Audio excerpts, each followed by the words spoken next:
پیش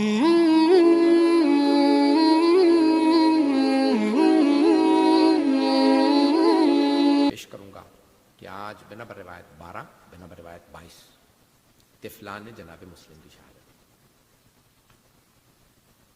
اولاد ہر انسان کو بہت محبوب ہوتی ہے، اولاد سب کو بڑی عزیز ہوتی ہے، ہر آدمی کو اپنی اولاد سے بڑی محبت ہوتی ہے، اور اگر اولاد پردیس میں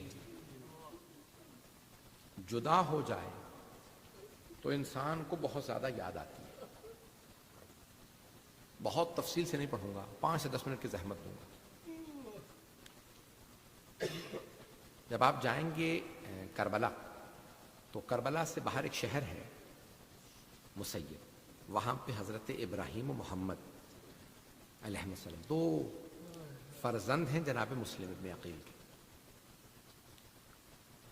کچھ ہستیوں نے میدان کربلا میں اپنا سب کچھ مولا حسین پہ قربان کر دیا۔ پہلی ہستی جناب زینب کبریٰ، جو کچھ تھا مولا حسین پہ قربان کر دیا۔ دوسری ہستی جناب رباب، جناب رباب نے سب کچھ قربان۔ تیسری ہستی جناب مسلم ابن عقیل، جناب رقیہ، انہوں نے۔ آئیں ذرا میرے ساتھ چلیے گا۔ جناب مسلم مسجد کوفہ میں نماز پڑھا رہے ہیں، ہزاروں کا مجمع ہے، سب نماز پڑھ رہے ہیں۔ جب عشاء کی نماز ختم ہوئی تو ایک آدمی بھی ساتھ نہیں تھا۔ کسی کے ہزاروں ساتھ ہوں اور پھر ایک بھی ساتھ نہ ہو، بڑا سخت وقت ہوتا ہے۔ میں نے خود حدیث نبوی دیکھی ہے بحار الانوار میں، کیا فرماتے ہیں اگر کوئی اپنے کسی دور میں خاندانی رہا ہو، بڑے منصب پہ رہا ہو، اور پھر غریب ہو جائے اور تم سے ملنے آئے تو اسے وہی عزت دینا جب اس کے پاس وہ مقام تھا، کیونکہ عزت والے کے پاس جب امتحان و آزمائش آ جائے، غربت آ جاتی ہے نا، اس کے لیے بڑا مشکل ہوتا ہے۔ تو جناب مسلم دیکھ رہے ہیں کہ میں کہاں جاؤں۔ بہت سے لوگ سوال کرتے ہیں تو کوفے میں حضرت حبیب بھی تھے اس وقت، حضرت مسلم نے اوسجا تھے، کیوں نہیں گئے؟ میرے ساتھ چلیے گا، بس میں زیادہ زحمت نہیں دوں گا۔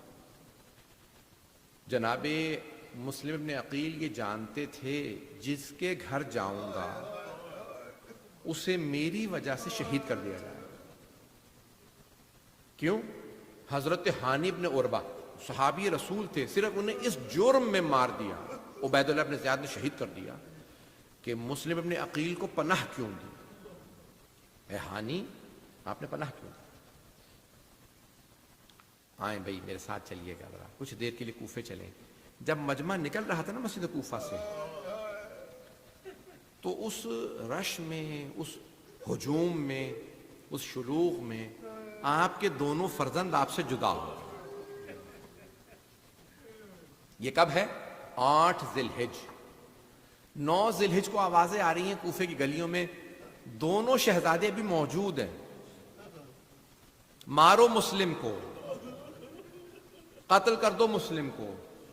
تو کیا آپ کے خیال میں دونوں بیٹوں کے کانوں میں آوازیں نہیں آ رہی ہوں؟ بعض بزرگ علماء فرماتے ہیں، انہوں نے نقل فرمایا ہے کہ چھوٹے شہزادے نے بڑے بھائی سے پوچھا، بھائی یہ کون سے مسلم کو لوگ مارنے لگے؟ تو بڑے بھائی جانتے تھے کہ ہمارے بابا کو، کہا یہ کوئی اور مسلم ہوں گے۔ اب دونوں شہزادے، میں جو روایت پیش کروں گا امالی شیخ صدوق سے پیش کروں گا، جو شیخ صدوق نے روایت لکھی ہے، کیونکہ دونوں کی شہادت کے اوپر شدید تفصیلات ہیں اور اس میں اختلافات ہیں۔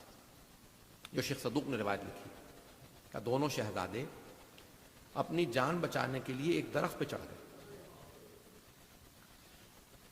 درخت کے نیچے کنواں تھا، آپ جانتے ہیں نا پانی میں عکس نظر آتا ہے، خاص طور سے اگر پانی ٹھہرا ہوا ہو نا تو اس میں چاند نظر آتا ہے، اور اگر چاند جیسے 2 شہزادے ہوں تو دونوں شہزادوں کے عکس نظر آ رہے تھے۔ ایک خاتون وہاں پانی بھرنے آئی، انہوں نے دیکھا کہ کوئی عکس نظر آ رہے ہیں، فوراً دیکھا تو 2 شہزادے۔ سوال کیا آپ دونوں کون ہیں؟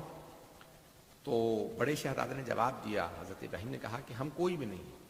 کہا کہ نہیں، میں آپ کو نقصان نہیں پہنچاؤں گی، سمجھ گئی دونوں تقیے میں ہیں، میں نقصان نہیں پہنچاؤں گی، مجھے بتائیے آپ کون ہیں؟ تو چھوٹے بھائی نے کہا ہم ابراہیم و محمد ہیں، مسلم ابن عقیل کے فرزند، اپنے بابا سے جدا ہو گئے، وہ ایمان رکھتی تھی جناب امیر پہ یا محبت رکھنے والی تھی, اگر ایمان نہیں بھی رکھتی تھی. کہا آپ دونوں میرے ساتھ چلیے, میرے گھر آ جائیے, میں بھی ماں ہوں. اپنے گھر لے آئی. اپنے شوہر کو جانتی تھی, نام حارث تھا, جو بہت ہی ملعون انسان تھا. تو اس نے فوراً کہا کہ آپ دونوں کھانا کھا لیجیے, آپ کو حجرہ دے دیتی ہوں, شور مت کیجیے گا, شام کا وقت ہے, میرا شوہر آنے والا ہے.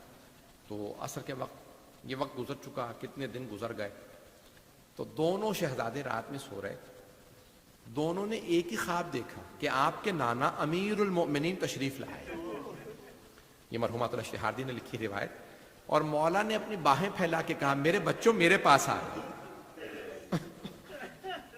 بس دونوں شہزادوں کو اپنے پاس بلایا, دونوں اپنے نانا سے ملے, دونوں کی آنکھ کھلی. جب آنکھ کھلی تو دونوں ایک دوسرے سے گلے مل کے رونے لگے کہ ہمارے نانا بھی ہمیں لینے آئے تھے.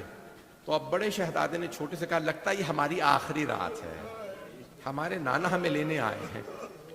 تو بس دونوں کا رونا سنا. حارث نے سوال کیا ملعون نے اپنی بیوی سے, کوئی گھر میں ہے؟ کہا نہیں کوئی نہیں ہے.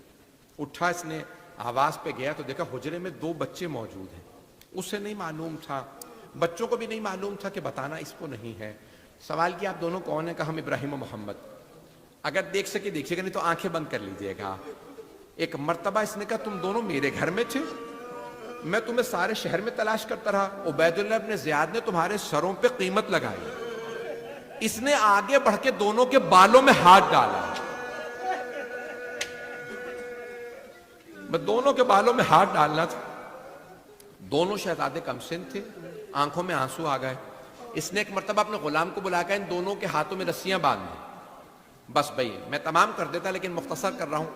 دونوں کے ہاتھوں میں رسیاں باندھی, کا میں ان دونوں کے سر قلم کروں گا. اس کی بیوی قدموں میں گر گئی, کا باز آ جائے, یہ علی کی نسل سے ہے. کہا کہ نہیں مجھے عبید اللہ ابن زیاد کا انعام چاہیے. تو بڑے شہزادے نے کہا ہمارے ماموں کو ہمارے پیغام بھیج دے, وہ تجھے انعام دے دیں گے. کہا کہ نہیں مجھے عبید اللہ ابن زیاد کا انعام چاہیے. اس نے ایک مرتبہ اپنے غلام سے کہا ان دونوں کو باندھ رسی, مجھے رسی ہاتھ میں دے. فرات کے کنارے لے کے آیا کوفے سے باہر.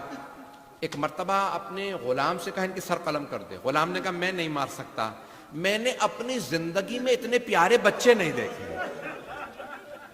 اس نے اپنے بیٹے سے کہا انہیں مار دے. بیوی سے کہا کہ ٹھیک ہے میں خود ماروں گا. اس نے تلوار کھینچی. سنیں گے, ایک مرتبہ دونوں شہزادوں سے سوال کیا کوئی آخری وصیت ہے؟ کوئی آخری وصیت ہو تو بتا دیجئے. تو ایک مرتبہ دونوں شہزادوں نے ایک ہی جملہ کہا, ہو سکے تو پہلے مجھے مار دے. پہلے بڑے شہزادے سامنے کھڑے ہوئے, چھوٹے بھائی کے کہا مجھے مار دے. اس نے حارث نے ملعون نے سوال کیا کیوں؟ کہا کیونکہ میری ماں نے کہا تھا بڑا بھائی باپ کی جگہ ہوتا ہے, میرے بھائی کو مت مارنا. چھوٹا بھائی سامنے آیا, کہا نہیں میری ماں نے کہا تھا چھوٹا بھائی بیٹے کی جگہ ہوتا ہے, پہلے مجھے مار دے. اس نے کہا دونوں کرتے اتارو, میں تمہارے گلے کاٹوں گا. بس ایک مرتبہ جیسے ہی اس نے تلوار اٹھائی نا, چھوٹے سے پوچھا کیا بات ہے, کرتا کیوں نہیں کھولتے, میں گلا کاٹنا چاہتا ہوں. کہا میری ماں میرا کرتا کھولا کرتے. کمسن تھے. دونوں شہزادے رونے لگے, ایک دوسرے سے گلے ملے. اس نے تلوار چلائی, دونوں کے سر قلم کر دیے اور دونوں کے جسد دریائے فرات میں ڈال دیے. بس بھائی میں نے تمام کر دیا, 2 منٹ کی زحمت دوں گا. دونوں سروں کو ایک کپڑے میں باندھا اور عبید اللہ ابن زیاد کے پاس لے آیا. کہا کہ اے عبید اللہ میں سونے کے سکے لینے آیا, انعام لینے آیا. کہا کیسا انعام؟ کا تو نے کہا تھا 5000 دینار دے گا جو مسلم کے دونوں بیٹوں کو لائے گا. کہا ہاں بیٹے کہاں ہیں؟ کہا میں دونوں کے سر لایا. عبید اللہ ابن زیاد انتہائی ملعون اور سخت دل انسان تھا. اس نے ایک مرتبہ ایک آدمی سے کہا درباری سے کپڑا کھولو میں سر دیکھنا چاہتا ہوں. ایک آدمی نے کپڑا کھولا. کہا کیا بات ہے, ان کے چہروں پہ خون کیوں ہے؟ کہا جب میں نے گلے کاٹے تو خون ابھر رہا تھا. اس نے کہا کہ ان کے چہروں کو دھو, میں چہرے دیکھنا چاہتا ہوں. جیسے ہی پانی ڈالا تو ان کے بال اترنے لگے. اس نے پوچھا کیا بات ہے, ان کے بال کیوں اترے؟ کہا میں نے بالوں سے گھسیٹا تھا, میں نے ان کے بالوں سے پکڑا, ان پہ ظلم کیا تھا. جب اس نے چہرے پہ پانی ڈالا نا تو چہرے سے پانی جب اترا تو اس نے سوال کیا ان کے چہروں پہ یہ نیلے نشان کیسے ہیں؟ کہا میں نے تماچے مارے تھے. ایک مرتبہ عبید اللہ ابن زیاد نے کہا تجھے انعام نہیں ملے گا, میں نے اپنی زندگی میں اتنے خوبصورت بچے نہیں دیکھے. کہا جاؤ حارث کو بھی جا کے قتل کر دو. بس بھی میں نے تمام کر دیا. آخری جملے سن لیجئے. وہاں جناب سید الشہداء کی شہادت ہو گئی. ایک مرتبہ ساری بیویوں کو اسیر بنایا گیا، اور جب بیویاں کربلا سے کوفے چل رہی تھی تو مختلف منزلوں پہ انہیں پتھر مارے گئے. جیسے ہی بیویاں کوفے پہنچی تو کوفے کے لوگ کوفے سے باہر آ کے پتھر مار رہے تھے اور نعرے لگاتے تھے باغیوں کی بہنیں آ گئیں. اچانک آواز آئی السلام علیکہ یا ابا عبداللہ الحسین. بس سلام کی آواز آنی تھی. ریاض القدس کے الفاظ ہے کہ ایک مرتبہ جناب زینب کبریٰ سلام اللہ علیہا نے فرمایا بیٹا سجاد اس غربت میں کس نے میرے بھائی کو سلام کیا؟ کہا پھوپھی اماں ذرا کوفے کے دروازے پہ دیکھیے. جب کوفے کے دروازے پہ دیکھا تو ایک سر لٹکا ہوا تھا. ساری بیویوں نے سر دیکھا گزر گئیں. ایک بی بی رک گئی، نام رقیہ بتایا جاتا ہے. جناب رقیہ نے رک کے سوال کیا مسلم جو آپ پہ بیتی مجھے پتا چل گیا، جو مجھ پہ گزری وہ آپ کو پتا ہے. مسلم مجھے بس اتنا بتا دے میرے 2 یتیم بچے کہاں ہیں؟ الا لعنت اللہ علی القوم الظالمین وسيعلم الذين ظلموا أي منقلب ينقلبون.